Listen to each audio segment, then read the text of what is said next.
We're on. Hello. Hello. Hang on. Let me just tilt you Hello, down. world.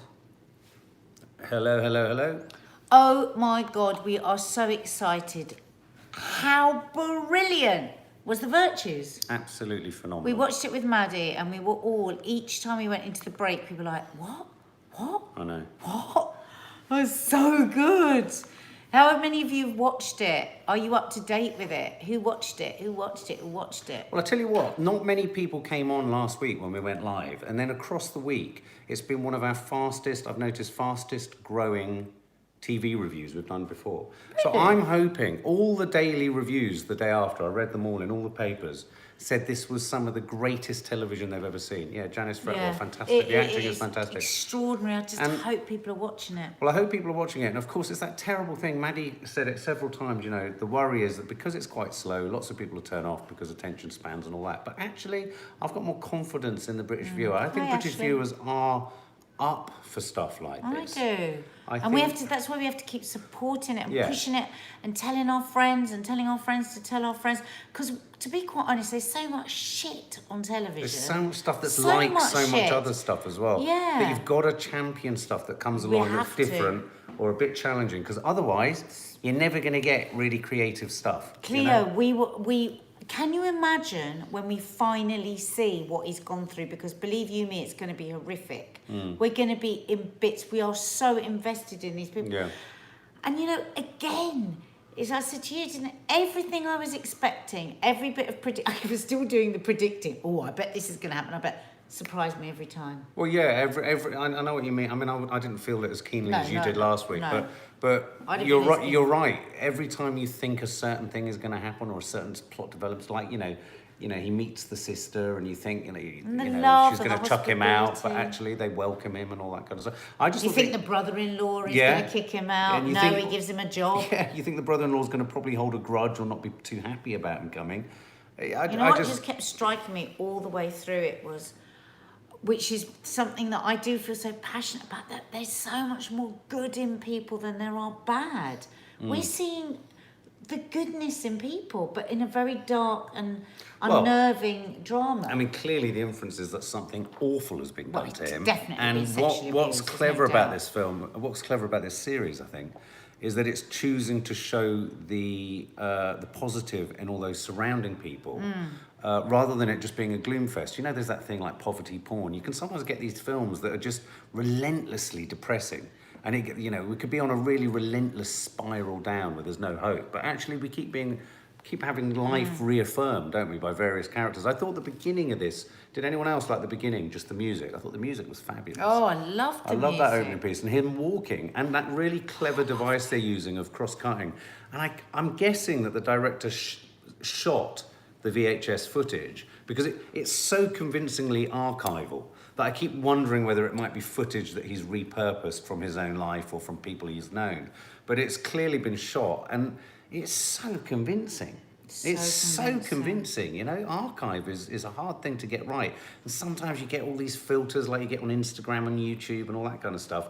Just fake. This feels so real, and that adds, it's a weird one to go for, but it adds a real authenticity to what Stephen Graham's memory. God. And obviously that's his memory that we keep saying. It's just unnerving us so much because it's just, just the fuzziness of it just makes you feel the secret of, because without a doubt, I can see a couple of people saying that we don't know what's happened. Without a doubt, he has been sexually abused.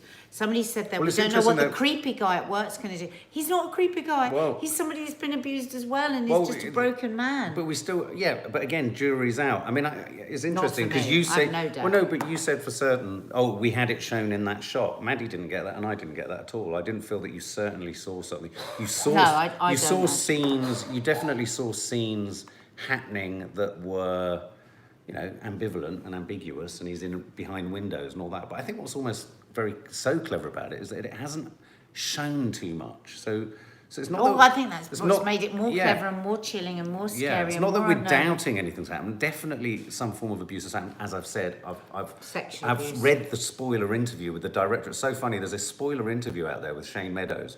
And as Shane Meadows spilt the beans out, he actually said to the interviewer, "Oh shit, I've just spoiled my own series." Yeah, I've got no doubt. I'll tell you, you will have to I will be knocked over with a feather if this isn't about sexual abuse. But I thought it was a remarkable intro.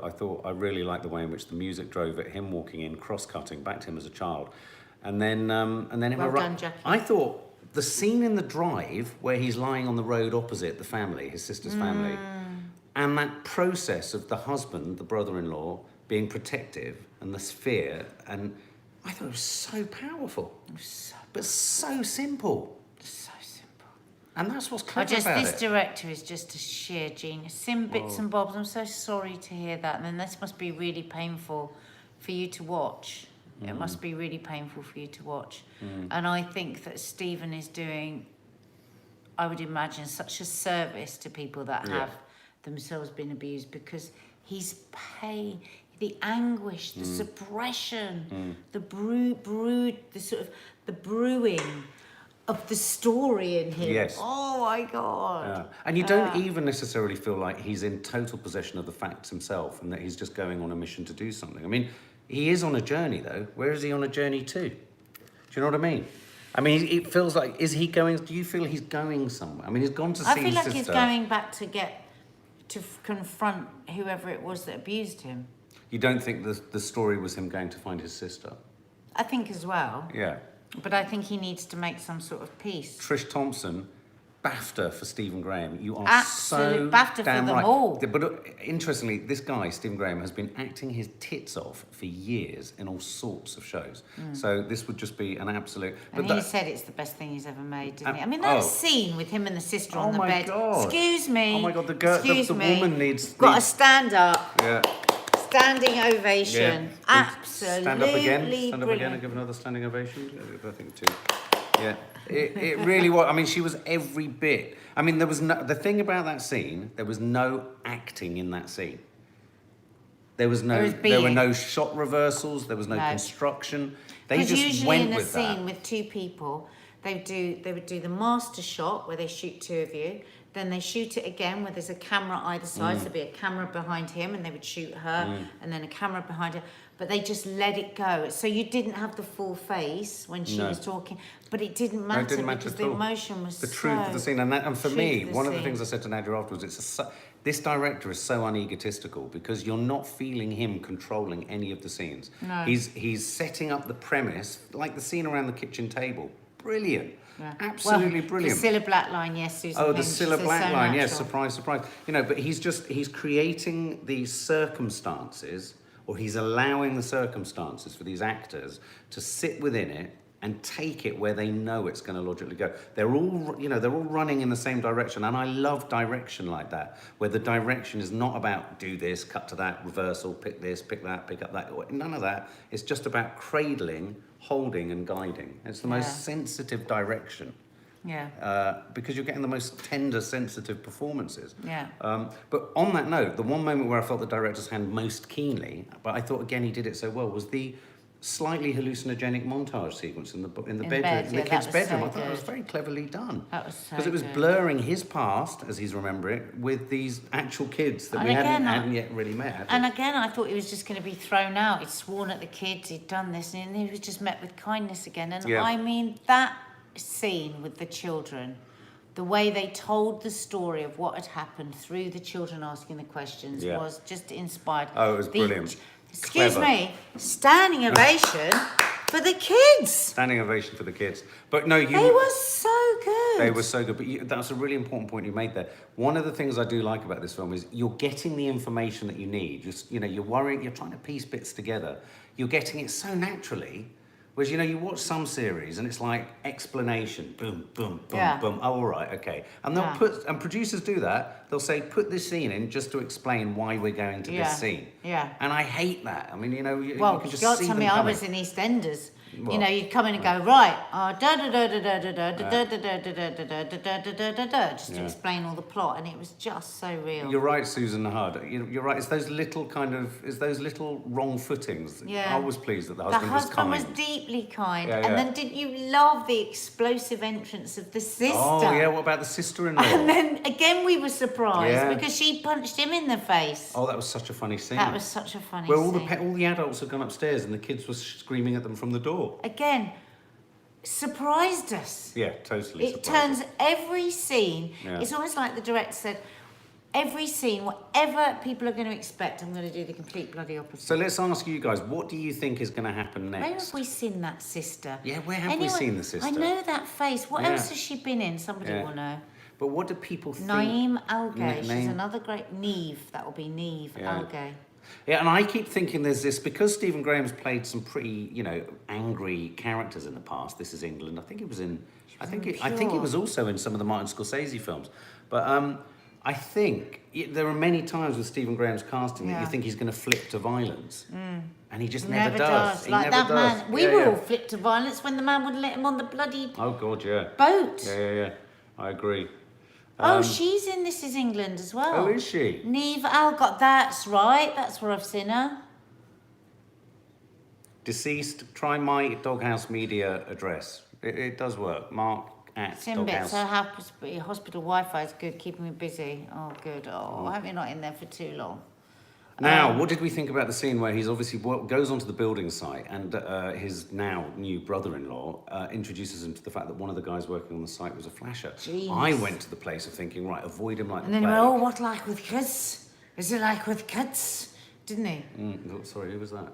Stephen. He said, right. Kids. And he went, no, it's an old couple. Because obviously what he is an abused person having a nervous breakdown and just is half But again, mad. we didn't see that twist coming. I was just preparing all of my defence mechanisms to kind of look out for Stephen Graham, weren't you? I thought he's going to be groomed on a building site. Oh, I didn't. I did. knew he was going to be all right because the way that his brother-in-law had said he's just had a hard time. No, but when he asked for a drink with him and stuff, I was thinking, oh no, he's going to be... No, I just thought he was just desperate to just be around. But that connection, that was heartbreaking. And did you notice that there was that moment while Stephen Graham was drying the cups, look back at it, where he just did a little twitch of the neck as he had that, and you get those moments, don't you? And then when the man went, don't worry, I won't tell anyone, and he went into the child, like, it's okay, we'll keep it all a secret.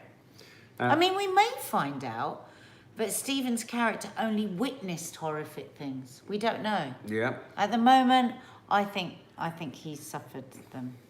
Yeah. Oh, look, Sherry Song says she loved the tick of the head as well. Yeah, we all noticed it. Just those micro Stephen, details. we wish you were watching this review. There's no chance of you watching.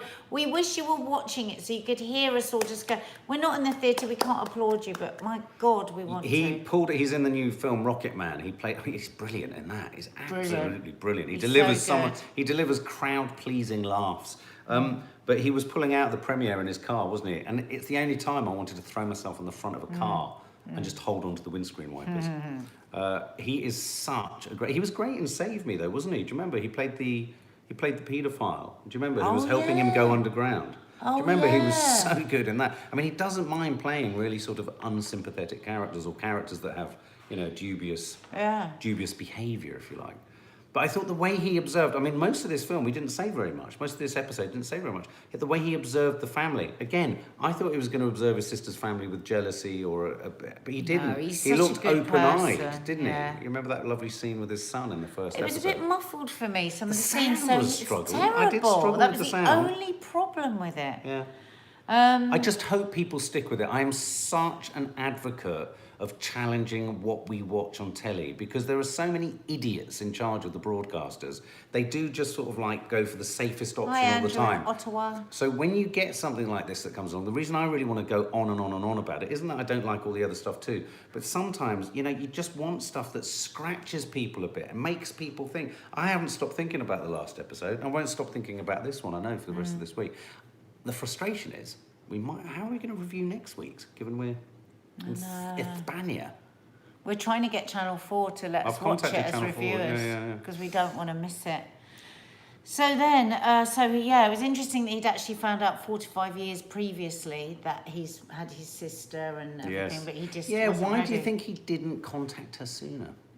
I mean, it's incredibly difficult, isn't it? I'm asking that. You've I found out. disappeared as if you're dead, and how do you find your way back? Well, I'm asking that. that. And I thought it was really interesting when he said he was jealous. He felt a certain level of hate. Yeah, when he said that to her on the bed, I agree. But it was funny though, because I was thinking when there was the 4 or 5 year thing, I had a similar thing with my father where I did meet him in the end, but it took absolutely years and years and years before I did again. So I do think there's a kind of there's a push me, pull you. You're tugged towards it, but you're pushed away from it. I think you want to make connection, but you're afraid of making connections with anyone. Well, I'm afraid of rejection. Yeah. I mean, he could have thought that he goes, what have I got? What have I got to offer? She's got a business. She's got these kids. I'm going to come. I might ruin it for her. Yeah. He's a very sweet man. I mean, look at the way he's just let his son just go to Australia because he knows it's the right thing for us. Listen, it's like we know this character. I do slightly worry. This is like when in a book, when you really love a character and you don't want the book to end because you're going to have to say goodbye to the character. Yeah. I mean, Shane Meadows makes if you haven't seen Dead Man's Shoes, I think it's called Dead Man's Shoes, check it out. It's very, very good. But oh, look, Kelsey says, I think he was settled, and then with his child moving away, it set all his feelings off again. It got him thinking about his childhood. Yeah, that could have been the trigger. Yeah. I worry and I hope that he's not on a one-way mission. To kill himself. Yeah. That's what I was a bit worried about. I'm slightly worried it could be a suicide mission. That's my concern. Isn't he sweet with the I'm kids? going to be heartbroken. I don't like peas. I know. I want to watch that scene again. Yeah, I mean all the scenes. It's a masterclass in direction by not directing, acting by not acting, and writing by not writing too much. I mean, it really is the best drama. Involves people doing not less, but knowing when not to do too much. You know what makes me think that maybe he's not going back to meet his abusers or to get any retribution? He doesn't have the feeling of somebody who's searching, and if he had been, when that guy approached him and said he was at the school as well, he would have jumped on that, and he didn't. He recoiled from it. But he would have jumped on that in standard drama fare. But as we know, they do the opposite. They're wrong-footing us here. So I wouldn't be at all surprised if it's more like a French director's. It totally is. It is European. My mum texted me to say, "Oh my God, I'm in pieces," and she said, "Isn't it wonderful the way they let the emotions run for as long as they need to?" Yeah. So true, because so much stuff is constricted into time these days. It is wonderful to see that. And for any student of filmmaking, Shane Meadows is your man. Yeah. He really is. I've got a really interesting story about Shane Meadows. Do you want to know it? Go on. Really interesting. My first ever job was as an editor and a journalist at a company called Channel 1, run by the Evening Standard newspaper. We ran a short film competition that I entered a film for back then. Hello, midwife. And in that short film competition, me and 5 other people in our department had to decide who the winner was. And the winner was Shane Meadows. And that was what brought him to Stephen Woolley, and Stephen Woolley then produced his first film. So Shane Meadows always mentions the fact that if it wasn't for that stupid little film competition at a Chuckaway channel run by the Evening Standard... Isn't life wonderful? The little things that you hardly think about can just totally... So I've seen Shane Meadows from the get-go, and I have to say, he is a brilliant, brilliant director. Check out all his back catalogue. Really, he's so good. Anyway, thanks next for week, watching, so somehow we're going to watch it. Thank you for joining us. Yeah. And please, if you like this film and this live, can you just hit the like button for us? And if we get a chance to watch it and we can go live in Spain, we'll go live in Spain. Yeah. And hit the subscribe button too if you haven't already. Yeah, and don't hit the dislike button. Why hit a dislike button? Just don't hit it. It's not nice. I don't like people it. hitting the dislike button if they don't like it. I wish there was a punch button, don't you? I'm on Loose Women tomorrow, and Sharon Osbourne is a guest panelist. Yay! I'm so looking forward to that. We saw her daughter the other night, didn't we? Oh, yeah. Anyway, guys, thanks again. Lots Put of all love. your comments, because I love having a look at them afterwards when I'm